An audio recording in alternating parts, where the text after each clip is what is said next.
বিচার করেন নিজে, বিচার করেন নিজের ছেলে মেয়ের, বিচার করেন নিজের ছেলে মেয়ের।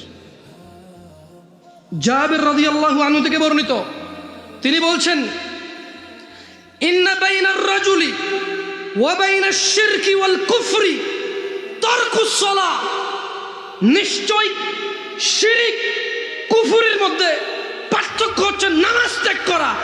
এইবার নিজে বলেন, কত ভাগ মুসলমানের দেশ? আপনি কে? আমি কি? হুজুর কি? তার জুমার মুসল্লি কি? তার সমাজ সেবক কি? তার সমাজ সেবী কি? তার মেয়ের জামাই কি? কার সাথে সে তার মেয়ে বিয়ে দিচ্ছে? কোন ঘরে এই ছেলে কোন ঘরের মেয়ে নিয়ে আসতেছে? তার বউকে? আদৌ কি তার ঘরে কোনো মুসলমান আছে? আমি বলি নাই। জাবের রাদিয়াল্লাহু আনহু থেকে বর্ণিত, আমার সাথে বলেন, ইন্না বাইনার রাজুলি, জোরে বলেন, ইন্না বাইনার রাজুলি, জোরে বলো, ইন্না বাইনার রাজুলি, নিশ্চয়ই একজন ব্যক্তি। তুমি একজন ব্যক্তি তো না? একজন তো তুমি, ঠিক আছে। এই হাদিস এটা বলতেছে, নিশ্চয়ই একজন ব্যক্তি।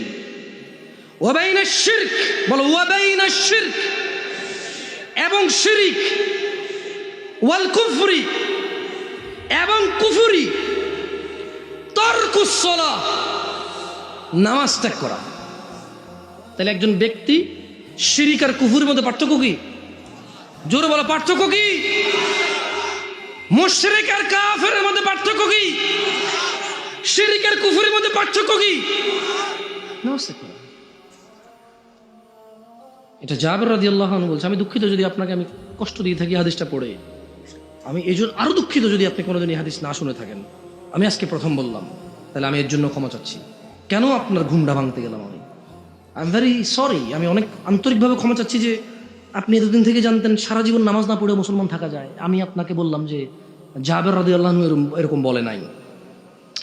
জাবের রাদিয়াল্লাহু আনহু এরকম বলে নাই। তিনি বলছে যে আল্লাহর নবী বলেছে যে শিরিক, কুফরি আর ব্যক্তি মানুষের মধ্যে পার্থক্য হচ্ছে নামাজ। অন্য অনেক হাদিসে আসছে যে সালাত ত্যাগ করে সে কুফরি। যে লোকটা খারাপ থেকে ফিরে আসে, ঈমান আনে, ভালো কাজ করে, তার আগের যত পাপ আছে আল্লাহ নেকিতে পরিবর্তন করে দেয়। নামাজ যেগুলো ছুটেছে খালাস।